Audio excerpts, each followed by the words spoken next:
Hello दोस्तों, कैसे हो आप लोग। आपका स्वागत है मेरे यूट्यूब चैनल पर। तो मैंने अपने पिछले वीडियो जो बताया था कि कैसे फिजिक्स में कौन कौन से इंपॉर्टेंट डेरिवेशंस हैं एंड न्यूमेरिकल्स हैं, ठीक है, और कौन कौन से चैप्टर से आ सकते हैं। और मैंने आप लोगों के कमेंट्स पढ़े जिसमें आप लोगों ने कहा कि जो आपके वाइवा हैं और प्रैक्टिकल हैं उनसे रिलेटेड एक वीडियो बनाइए कि चार्ट पेपर में हम क्या बनाएं। तो आज के वीडियो में आपको वही बताने वाला हूँ, प्रैक्टिकल से रिलेटेड कि आपको फिजिक्स केमिस्ट्री में आप क्या क्या बना सकते हो, किस टाइप के क्वेश्चन पूछे जा सकते हैं और आपको कैसे प्रिपेयर करना है। तो स्टार्ट करते हैं वीडियो को। तो अगर मैं आपको बताऊं, प्रैक्टिकल में दो चीजें होती है, एक होती है फाइल, एक होती है चार्ट।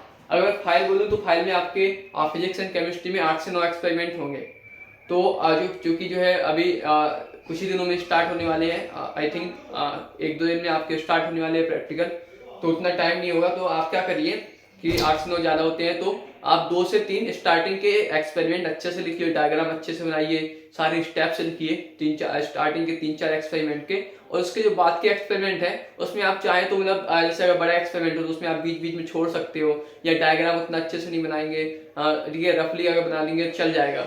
मतलब अब मेन ये है कि आपको स्टार्टिंग के 2-3 एक्सपेरिमेंट अच्छे से बनाने हैं, ठीक है। उसके बाद के एक्सपेरिमेंट को आप मिक्स करके मतलब बीच में थोड़ा थोड़ा छोड़ भी देंगे, डायग्राम उतनी अच्छे से नहीं बनाएंगे, सारे स्टेप ही लिखेंगे चलेगा। क्योंकि एग्जाम में जो देखता है वो स्टार्टिंग के ही अगर देखेगा फाइल तो वो स्टार्टिंग के ही कुछ पेज देखता है, एक्सपेरिमेंट देखता है, पूरी फाइल पढ़ने का टाइम नहीं होता, ठीक है, ना ही वो देखने वाला। तो आप क्या करिए कि स्टार्टिंग के 3-4 एक्सपेरिमेंट अच्छे से लिखिए, डायग्राम अच्छे से बनाइए। उसके बाद के एक्सपेरिमेंट आप जो है मिक्स कर देंगे, उतने अच्छे से नहीं लिखेंगे तो चलेगा।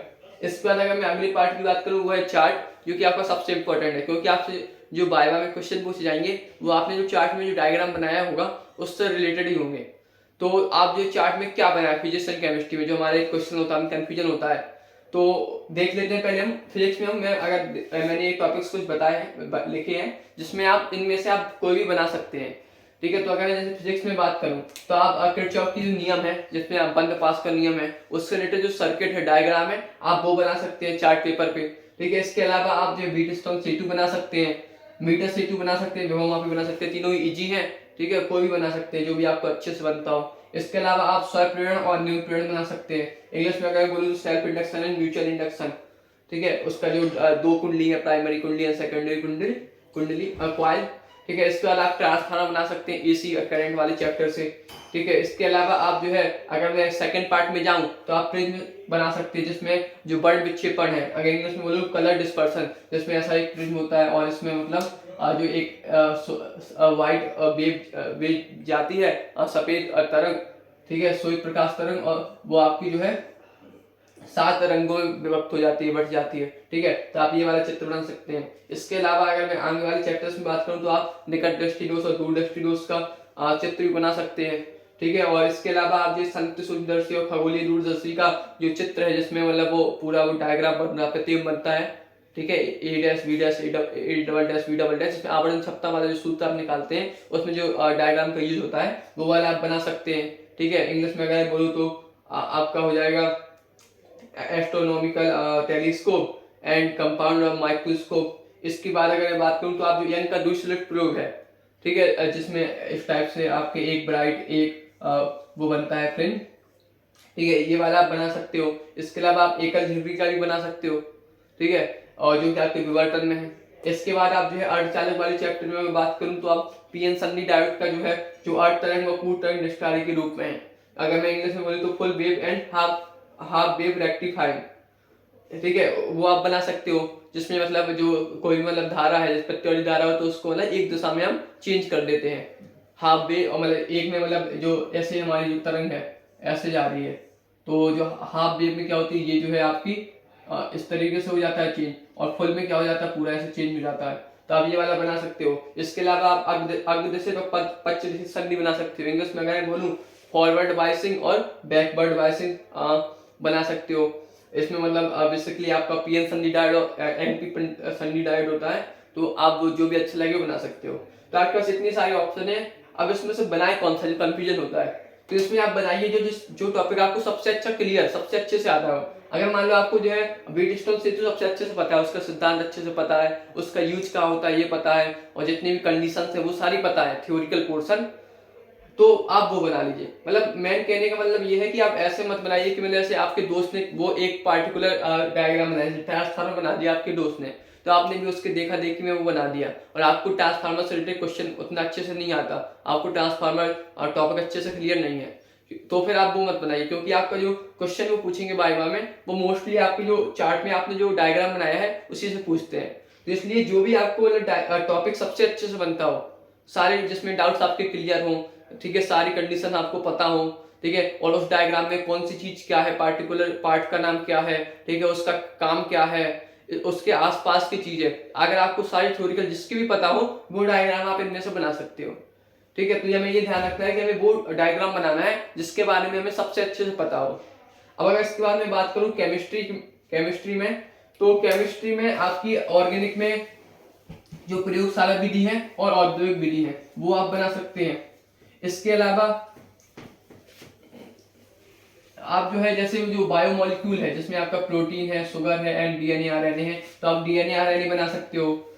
अगर मैं इनऑर्गेनिक में बात करूं तो आप जो है बर्कले हार्टले जो विधि है परासरण दाब को ज्ञात करने की, वो आप बना सकते हो।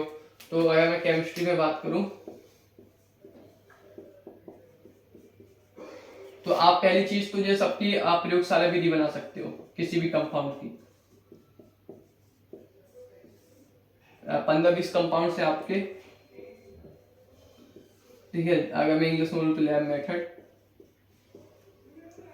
प्रयोगशाला विधि का चित्र। दूसरा आप बना सकते हो औद्योगिक विधि, जैसे एथिल अल्कोहल वगैरह है, एसिटिक एसिड है, तो उसके औद्योगिक विधि का चित्र है इंपॉर्टेंट, तो आप वो बना सकते हो। इंग्लिश में अगर मैं बोलूं तो इंडस्ट्रियल मेथड। इसके अलावा आप डीएनए का स्ट्रक्चर बना सकते हो, आरएनए का स्ट्रक्चर बना सकते हो, ठीक है। और इसके अलावा से अगर मैं इनऑर्गेनिक में बात करूं तो आप जो है बर्कले हार्टले विधि बना सकते हो, बर्कले हार्टले विधि, इंग्लिश में बोलूं तो बर्कले हार्टले मेथड, जिसमें आपको परासरण दाब जो आप याद करते हो उसका एक डायग्राम है, आप वो बना सकते हो। तो बेसिकली या इतने आपकी जो ऑप्शन है केमिस्ट्री में। तो नॉर्मली हम ज्यादातर प्रयोगशाला विधि औद्योगिक विधि बनाते हैं, तो हम किसकी प्रयोगशाला विधि बनाए, क्योंकि 15-20 कंपाउंड्स हैं, तो आप उसकी प्रयोगशाला विधि बनाइए या लैब मेथड जिसके बारे में आपको सबसे ज्यादा पता हो। मतलब जैसे कोई एक कंपाउंड है जिस कंपाउंड की आपको सारी रासायनिक गुण पता है, केमिकल रिएक्शन सारी पता है, सारी बनाने की विधि पता है, उसके सारे गुण पता है, उसके बारे में सब कुछ पता है, आप उसकी प्रयोगशाला विधि बना दीजिए या औद्योगिक विधि अगर उसकी हो तो बना दीजिए। क्योंकि जो आपका वो एग्जाम में पूछेगा डायग्राम देख के, तो एक तो प्रयोगशाला जैसे आपने चित्र बनाया ये वाला ज्यादा जिसमें कॉमन मैंने बताया था, ठीक है, तो इसमें मतलब वो डायग्राम देख के हो सकता है एक दो पार्ट के बारे में पूछ ले कि ये क्या होता है, ठीक है, आप बोलोगे फ्लास्क होता है, ठीक है। इसके अलावा वो क्या पूछेगा, वो उस जो टॉपिक का आपने कंपाउंड्स का वो बनाया प्रयोगशाला विधि, उसकी बनाने की विधि पूछ सकता है, एक दो एक्स्ट्रा जो प्रयोगशाला के अतिरिक्त, ठीक है, या फिर वो आपके वो उससे उसके रिलेटेड रासायनिक गुण पूछ सकता है, ठीक है। जैसे आपने क्लोरोफॉर्म बनाया तो पूछ सकता है क्लोरोएस्टोन का फॉर्मूला बताओ, या क्लोरोएस्टोन कैसे बनाते हैं, ठीक है। तो इस तरीके के उसी से रिलेटेड रासायनिक गुण पूछेगा वो, तो आप उसकी प्रयोगशाला विधि या औद्योगिक विधि बनाइए जिसके रासायनिक गुण, जिसकी बनाने की विधियां आपकी सारी क्लियर हो, ठीक है। और इसके अलावा किस टाइप के क्वेश्चन पूछते हैं बायो में, जैसे फिजिक्स में आपने जो टॉपिक बनाया है तो वही चीज, जो पार्टिकुलर पार्ट का नाम क्या है, उसका काम क्या है। इसके अलावा वो क्या पूछ सकता है, वो डेफिनेशन पूछ सकता है, एक दो लाइन वाली जो आपकी बोर्ड पेपर में 1-2 नंबर में आती है, वो डेफिनेशन पूछ सकता है, ठीक है। जैसे वैद्युत क्षेत्र की परिभाषा होता है, इस टाइप की फॉर्मूला पूछ सकता है, उसके मात्रक पूछ सकता है, यूनिट बताओ इसकी, ठीक है। तो 1-1 2 नंबर वाले क्वेश्चन ही और इजी क्वेश्चन पूछता है, ठीक है। अगर से मैं केमिस्ट्री की बात करूं तो आपकी रिएक्शन पूछे, जैसे आपने ऑर्गेनिक में कोई प्रयोगशाला विधि बनाई तो वो उससे रिलेटेड रासायनिक गुण पूछेगा, उस कंपाउंड से रिलेटेड कि ये कैसे बनता है, ठीक है, या इसका फॉर्मूला बताओ, या इसका कोई गुण बताओ कि अम्ल है कि अम्लीय है कि क्षारीय है, ठीक है। इस तरीके का छोटे छोटे क्वेश्चन पूछता है और इजी क्वेश्चन पूछता है। इसके अलावा कैसे प्रेजेंट करना है, तो नॉर्मली जैसे अगर आपका 4 से 5 ग्रुप में अगर आप जा रहे हो तो वो मतलब एक पार्टिकुलर से एक क्वेश्चन पूछते हैं, तो अगर वो 100 क्वेश्चन पूछे और उससे बाद में वो क्वेश्चन नहीं बन रहा है और आपको क्वेश्चन बन रहा है तो आप क्या करिए, जैसे उन्होंने उससे क्वेश्चन पूछ लिया उस स्टूडेंट से, तो आप कहिए सर मैं इसका आंसर मैं बताऊं। तो इस तरीके से आपको जैसे किसी को नहीं बन रहा जिससे पूछा, तो आप उसका आंसर दे दीजिए, ठीक है। इसके अलावा पूरे ग्रुप से एक कॉमन क्वेश्चन पूछ रहे हैं, तो आप कोशिश कीजिए कि जल्द से जल्द आप उसका सबसे पहले उसका आंसर आप दे दें, ठीक है। इससे एक मतलब अच्छा इम्पैक्ट पड़ता है। तो ये बेसिक सी कुछ चीजें ध्यान रखनी पड़ती है। अब मेन यही है कि आप जो चार्ट में जो भी बनाएं उसको अच्छे से पढ़ लीजिए, उसके आसपास का अच्छे से पढ़ लीजिए, तो आपका प्रैक्टिकल में हो जाएगा, ठीक है। इतने कठिन क्वेश्चन नहीं पूछते, बहुत इजी क्वेश्चन पूछते हैं। इसके अलावा से अगर एक क्वेश्चन पूछे जो आपको ना बने, तो आप घबराइए नहीं, आप अगले क्वेश्चन का मतलब अच्छे से रिप्लाई दीजिए। मतलब आपके चेहरे पे मतलब ये नहीं रखना चाहिए कि कुछ पढ़ के नहीं गए या अंडर कॉन्फिडेंस लग रहे हो, मतलब अच्छा कॉन्फिडेंस रहना चाहिए और एक मतलब अच्छा एक्सप्रेशन हो, ठीक है। कि मतलब जैसे अगर एक क्वेश्चन भूल भी गए, नहीं बता पाए, तो अगला क्वेश्चन आप बता दीजिए, ठीक है। तो इस तरीके से मैं आपको इसमें मतलब ज्यादा टाइम नहीं देना, मतलब एक दिन में आपका चार्ट पेपर बन जाएगा, 2-3 दिन में आप 2 दिन में फाइल बना लीजिए, ठीक है। इसके अलावा मेन क्योंकि आपका जो होता है वो होता है थ्योरिटिकल पोर्शन 70 नंबर का, उसमें आप जितना अच्छा करेंगे उतना आपका मतलब परसेंटेज अच्छी जाएगी, क्योंकि इसमें अगर आप देखेंगे तो इसमें मतलब बेसिकली 28-29 नंबर सबको मिल जाते हैं मिनिमम। तो आप क्या कीजिए इसमें, मतलब आप सबसे पहले चार्ट में जो भी आपको टॉपिक सबसे अच्छा आता हो उसको आप बनाइए, उसके बारे में सारी इंफॉर्मेशन याद कर लीजिए, सारी परिभाषा याद कर लीजिए, कौन कौन सा पार्ट का नाम क्या है, उसका काम क्या है, उस और जैसे कोई और इसमें रिएक्शन में प्रयोगशाला विधि बनाई, उसके और बनाने की विधियां, उसके गुण, उसके रासायनिक गुण, ये सब उपयोग इंपॉर्टेंट चीजें, यूज कहाँ हो रहा है उस कंपाउंड का, ये सब परीक्षण वगैरह, ये सब जो है आप याद कर लीजिए उसके बारे में, ठीक है। जैसे डीएनए आरएनए बताया, तो डीएनए आरएनए में डीएनए में होते कौन कौन से न्यूक्लिक क्षार, नाइट्रोजनी क्षार होते हैं, ठीक है। कौन सी शुगर होती है, और इसके अलावा न्यूक्लियोसाइड किसे कहते हैं, न्यूक्लियोटाइड किसे कहते हैं, डीएनए आरएनए में अंतर क्या है। एक छोटे छोटे जो बेसिक क्वेश्चन जो आपके नॉर्मल नोट्स में जब आप पढ़ रहे हो, अभी तैयारी कर रहे हो बोर्ड एग्जाम के लिए, उसी में आपको मिल जाएंगे। तो भाई आपको नॉर्मल इजी मतलब नॉर्मल क्वेश्चंस की तैयारी करनी है, ठीक, कोई एक्स्ट्रा मतलब अलग से आपको तैयारी नहीं करनी। और इसके अलावा ऐसा भी नहीं है कि आपसे कोई डेरिवेशन वगैरह भी प्रूफ नहीं करवाएंगे, कि कोई न्यूमेरिकल डेरिवेशन इस टाइप का कुछ नहीं करवाएंगे, वो आपसे एक एक 2-2 लाइन के ही क्वेश्चन आंसर पूछेंगे, फॉर्मूला हुआ, डेफिनेशन हुआ, रिएक्शन हुई, ठीक है। इसके अलावा इस तरीके से आपको प्रैक्टिकल की करनी है तैयारी है। कोई भी आप जो डायग्राम जो आपको अच्छे से बनता हो आप कर लीजिए तैयार। और अगर कोई डाउट्स हो अब भी आप प्रैक्टिकल है वाइवा से रिलेटेड, तो आप कमेंट में पूछ सकते हैं। और इसके अलावा जैसे फिजिक्स में कौन से थ्योरिकल पार्ट इंपॉर्टेंट है उसकी लिस्ट, केमिस्ट्री में कौन कौन सी रिएक्शन इंपॉर्टेंट है, चैप्टर वाइज, मतलब जैसे एक एक चैप्टर, जैसे एथिल ब्रोमाइड है तो हर कंपाउंड वाइज कौन कौन सी रिएक्शन इंपॉर्टेंट है, उसकी वीडियो भी मैं जल्द से जल्द डालने वाला हूँ। मैथ के इंपॉर्टेंट क्वेश्चन की भी, तो जुड़े रहिए। और अगर वीडियो पसंद आई हो तो लाइक कीजिए, सब्सक्राइब कीजिए, दोस्तों के साथ शेयर कीजिए। Thank you very much.